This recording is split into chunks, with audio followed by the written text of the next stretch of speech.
Hey everybody, it's Holly Hobbyist back with another soap making video.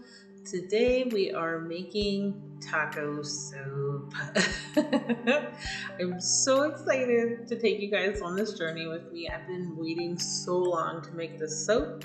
My biggest holdup was my fragrance oil. I could not for the life of me figure out what I wanted. Just a little like a tip, I guess. I use kaolin clay in all my soaps because I like what it adds to my bar, and it really, I believe it really helps retain the scent. I practiced, or let me rephrase that. I experimented a little bit when I first started making soap, and it does, to me, it makes a difference with the retention of the scent in the soap. So I use it in all my batches. Plus, it kind of gives the bar a slightly different texture. Um, so yeah, I prefer to use it in my soups. So I'm just gonna get it all well incorporated, and this is just my oils, just to make sure it's all blended and mixed throughout. And then we're gonna add our lye water solution. I know I'm not wearing long sleeves. It was really hot that day. I even had the door in my kitchen open. Getting this weird early spring weather, and I'm not sure if I like it or not. I like spring, but I didn't like fall. So, anyway, so we're gonna get this all mixed up and make some taco soup. I guess I will explain a little bit about what I'm gonna do as I do it. I'm just getting my batter to kind of like just past an emulsion, like where the oils and the lye are mixed together. I don't want much trace on this because I'm not sure how the fragrance is going to react. I'm using a blend. I'm not really shy to tell you what it is. It's Candle Science. It's the tomato leaf and sweet orange sriracha. The two blended together are really nice. The tomato leaf by itself, I can't do it. But it took me forever to find a scent for the soaps. I was super happy that I finally found something I felt would work well with a taco theme. Here I had added some apricot seed because I felt like that kind of represented the tortilla shell the best. I'm going for a more Americanized version, if you will, of a taco with the shell, the hard shell. For colors, I'm going to add some, I think it's lemon. Is it lemon drop yellow? And some Mine Gold, kind of like probably about a 2-to-1 ratio. It's going to give it like that nice corn color because I don't want a whole lot of like color, like saturated color. I kind of want it to look a little more natural, so I don't have a whole lot of mica in the bucket, but it looks pretty good.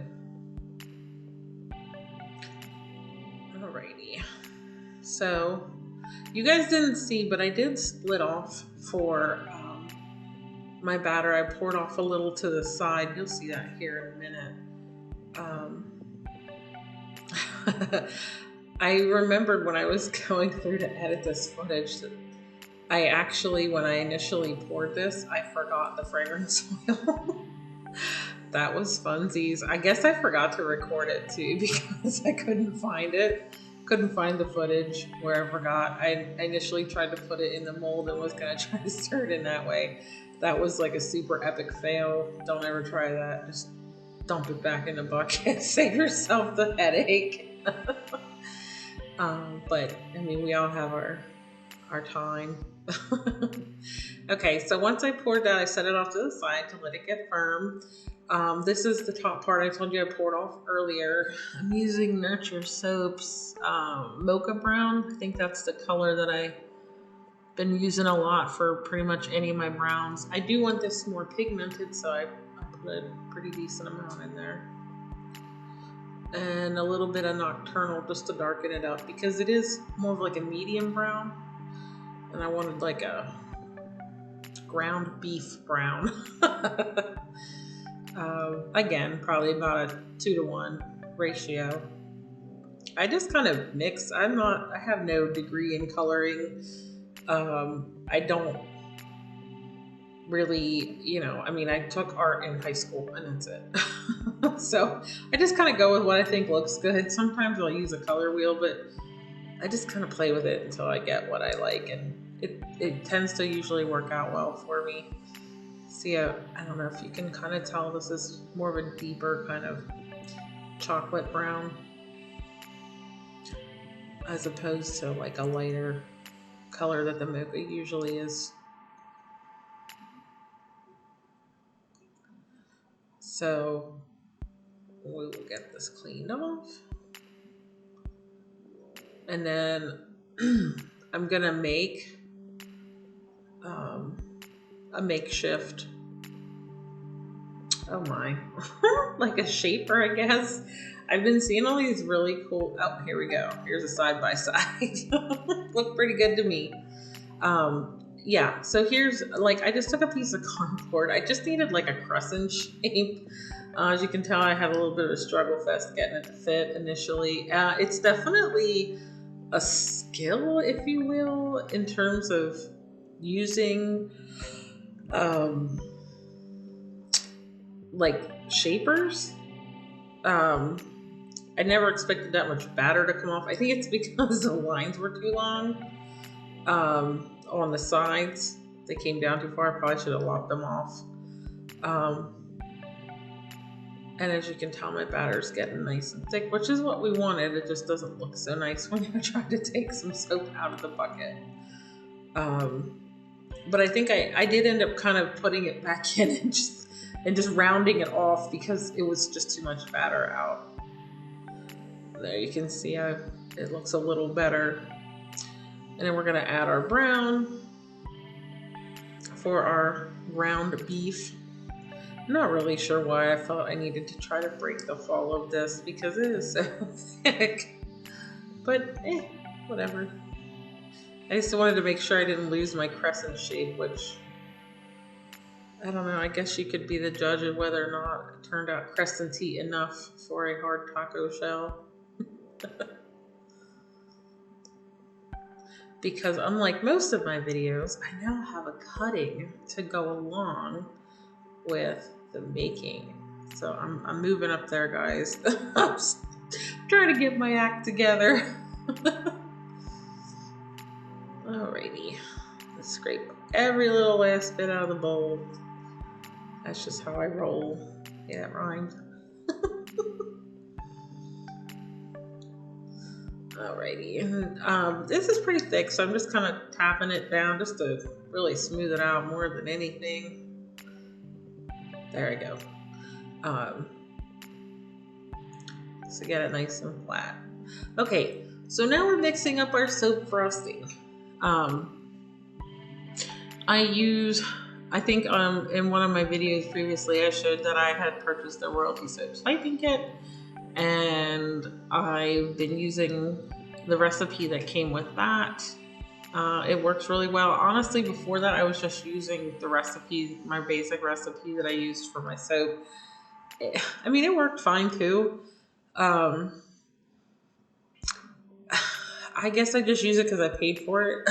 I mean, it's a good recipe, don't get me wrong.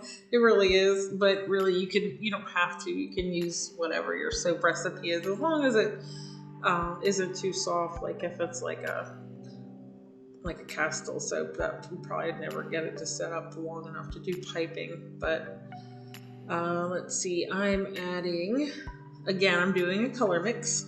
So this is going to be our lettuce for the top of our taco. New Leaf Green by Nurture, and I think Let Us Entertain You by Mad Micah's. Again, I'm probably about a 2-to-1 mix. I don't know, that's just my thing today. I want a nice, fresh, bright green. Both of these colors had kind of tones that I wanted, but each one separately wasn't exactly what I was going for. The New Leaf has a little more yellow than I like, and the Let Us Entertain You is really like a bright green. So the New Leaf green kind of toned it down just enough to make it light and bright instead of bam and bright. Greens are really tricky to work with, though. I don't know. They're not my favorite. I love green, but green and soap are not friends. It rarely ever keeps the same color. It's hard to mix because you don't know what it's going to look like when you're done. Not all of them are like that. This one was pretty good in terms of keeping its color. And as you can see, we're nice and set up. It's not jiggling, it's not moving in the bags. So that means we're ready to rock and roll. Probably might have even been just a little past ready, but yeah. Half the time I'm in the other direction where it's too floppy. And we're just gonna do the 3, 2, 1 rows. Nothing super fancy. I initially contemplated using it's a special piping tip, and it makes it look like icing or soap piping or whatever you're putting in. It makes it kind of look like grass. I don't know what the tip is. I don't have it with me handy right now, but I do have it. I thought about using it, and I thought, let me just do this instead. I don't know. Sometimes I just get super indecisive about my soap, and I just make decisions on the fly. I know that looks ugly. I'm sorry to my OCD people. I'll fix it here in just a minute. It was bugging me too. I have a little scraper that I use to kind of help scrape the icing down or the piping down into the bag. It makes life a lot easier than trying to squeeze it and getting air and all that other fun stuff. It's getting, you can tell it's pretty set up now, so it's not wanting to, it keeps trying to stick to itself, which is not a bad thing necessarily, but it's definitely probably could have started piping a couple minutes sooner. And then with the extra, it's just gonna go in a mini muffin tin. That's what I make samples out of. Okay, so this is my cheese. It's not quite, I didn't expect it to turn out so curly, so I'll just say that right off the cuff. However, I am happy with the color. It's actually soap dough that I just never got around to using it. It's pretty firm now. I don't think I could use it as soap dough, but grated with the only grater I could find in my house, which was a hand grater, it very much, to me, made a good enough cheese. So that's what I used for that. I couldn't even tell you what the coloring was, so I apologize for that. It was some type of light orange. All right, so these are, you can get little round ice cube trays, like little round ball. I think I got it off of Amazon. And that's what I use to make small ball things, embeds, sorry. It's getting late. Small round embeds. And that's what I use to make these, like tomato things. I contemplated like just dicing up some red mountain pour, but I just thought this was cute, so I used this. I was gonna put like one on each side too, and I'm like, maybe not, that's too much. So this is what I ended up with. I thought it was super cute. I was happy with it, so hopefully you guys will like it too. And so after, I think I probably said about a day, I get really impatient. I'm ready to cut my soaps before they're ready to come out of the mold. I'm using my soap cutter that my hubby got me for Christmas. I was super excited. This was probably one of my greatest Christmas presents I could have gotten, because I just would not buy it for myself, even though I wanted it really badly. It's one of the Workshop Heritage cutters, and you can use it with like high top soaps. If you can't tell, there's plenty of clearance, and I believe mine's a left-handed, because I'm a lefty. There it is. What do you guys think? Did it get rounded enough? I felt okay. Some of them, they were a little flatter, some of them than others, for the shell part.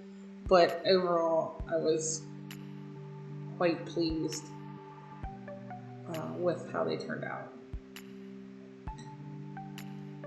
I'm trying to think if there was anything else I wanted to, like, tips or tricks I could give you guys with this soap. There you go. You can kind of see the little bit of how it's kind of arched, which is what I was looking for. But I don't know, like, for all you guys that are out there, like, just starting out making soap, I don't know if there's anybody that watches that's more experienced. Please feel free to, give everybody some tips and tricks down in the comments. I try to be informative, but also, have fun. I know when I was first researching soap, there was so much information out there, and some of it wasn't, the same. So I think doing some experimentation, not putting out a lot of money for like good quality, expensive oils initially, just kind of getting the feel of soap and what it does, and those kinds of things can really help you. When I first got started, my goal was learning techniques, artistic things. I figured soap was soap, it's going to get you clean. But I have changed some things and tweaked some things the more I got confident with my design skills. The more I was, okay, I'm not going to wreck this batch of soap necessarily, hopefully. You always have your unknowns, like your fragrance oils and those types of things. I just tried to make sure I always got fragrance oils from reputable companies that I knew had a lot of reviews from people that had already used them, so I could kind of anticipate what was going to happen with them. So that's pretty important, especially when you're a beginner, to know you have well-behaving fragrance oil, so you can master your techniques, your making, and those types of things. And then as time progresses, then you maybe move up to some trickier fragrances and not cry so bad when they don't turn out. Usually they're salvageable, but it just depends. I use my little scraps and fill in the holes. It's super simple to do, especially when it's nice and still like kind of soft when you fresh cut it. I try to fill in all my holes with like the little soap balls that come off the wire right away. That way they all kind of look the same while they're curing. I don't think there's any really wrong way to do it. But once it gets too hard and it's not valuable anymore, then good luck to you. But so there it is, taco soap. Enjoy, guys. Thanks for watching.